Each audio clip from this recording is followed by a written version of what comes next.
Good morning.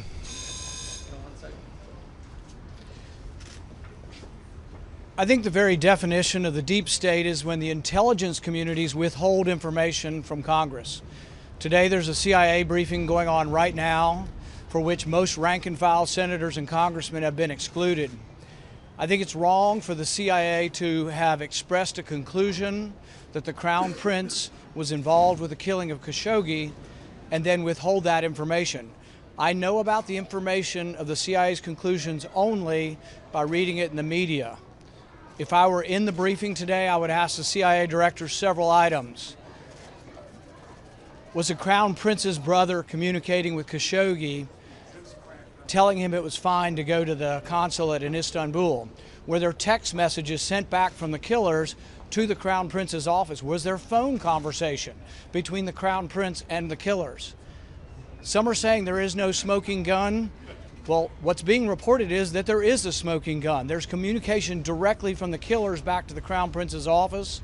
I think the time has come for the Senate to grab back foreign policy and say that, you know what? The president, no president, this president or the previous president, has the power to take our country to war with Saudi Arabia and Yemen without the permission of the Senate. Senator, you said the state is involved, but isn't it the White House that's preventing the CIA director from briefing the full Senate? The definition of the deep state is when intelligence communities have so much power that there's no oversight. I've been arguing for probably nearly a decade that with intelligence, it's only given to a few people within our system. That's more like an oligarchy. Only 8 people. Has nothing to do with Trump. Not everything's about Trump. There are 8 people in Congress who get briefings on intelligence. That is not democracy. That is not democratic representation, nor is it democratic oversight. I think the information needs to be shared widely with those who are elected. Why should someone elected in California get the information and someone in Kentucky not get the information? It doesn't make any sense. What did leaders tell you as to the reason why you aren't getting briefing? The full Senate was briefed last week. Well, no, I came to the full Senate briefing, but there was no briefing from the CIA. And what I'm concerned about are the public statements from members of the administration who say there's no direct evidence. Well, to me, it sounds fairly direct if there was communication going on between the killers in Istanbul and the Crown Prince's office in Saudi Arabia. Here's the thing the media has missed. Here's the question you need to ask Pompeo and Mattis. They keep saying there's no direct evidence. Ask them, do they disagree with the CIA's conclusions? You see, they're answering a question they want to answer. They're not answering the real question.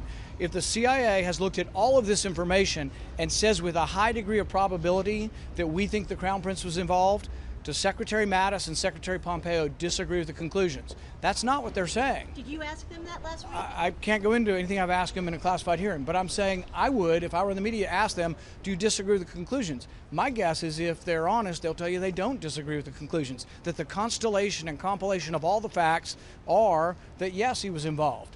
But we're playing a game of words here. No direct evidence, no smoking gun. Well, I think that's, open to argument. I really think that if there's direct communication, the media has reported that the Crown Prince's brother directly communicated with Khashoggi, and then the media is also reporting that there was communications in Istanbul going to the Crown Prince's office at the time of the killing.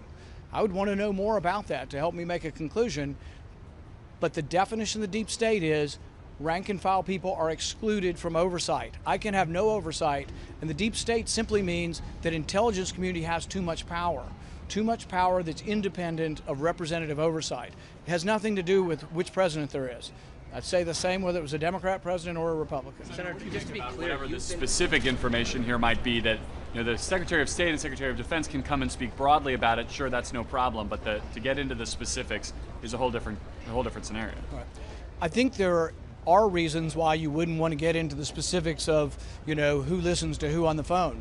The only reason I'm saying it is not because I heard it I haven't been in the intelligence briefing to hear that. I read it in the newspaper. Now you can argue why that shouldn't be presented because it reveals our abilities to eavesdrop. But I would say that now the information is out there, I think the conclusion shouldn't be classified. So for example, the newspaper has written that the CIA has concluded with high probability that the Crown Prince was involved. That doesn't sound to me like something classified. How you come about it, all the details, you can see how some of that has to be classified. But the conclusion, see, not only is it classified, it's being prevented, rank and file members are being prevented from even hearing it. If I can follow up, how does not having that information make it harder to make policy decisions like the Yemen resolution that you guys are looking at now? Right.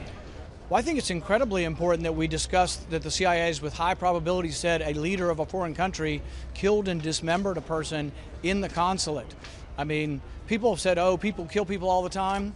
Tell me another time in which someone was killed and dismembered in a consulate where you're supposed to have this protection, this international protection.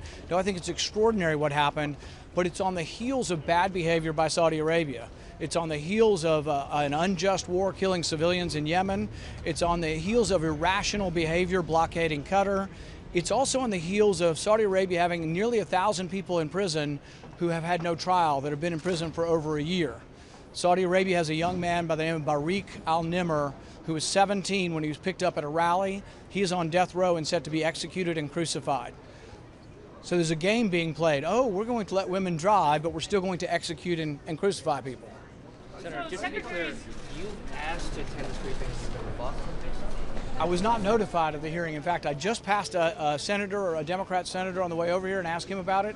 He had not heard of it. So we're reading about this in the media. So I can't even ask to be included in it because I didn't know it was going to happen, except for reading about it in the media. That's not the way it should be. She should have come and testified before all senators. And if you have some senators that are more equal than others, that is not democratic representation. Every senator is equal and it should have equal access to the intelligence. Thanks, guys. All right, thank you.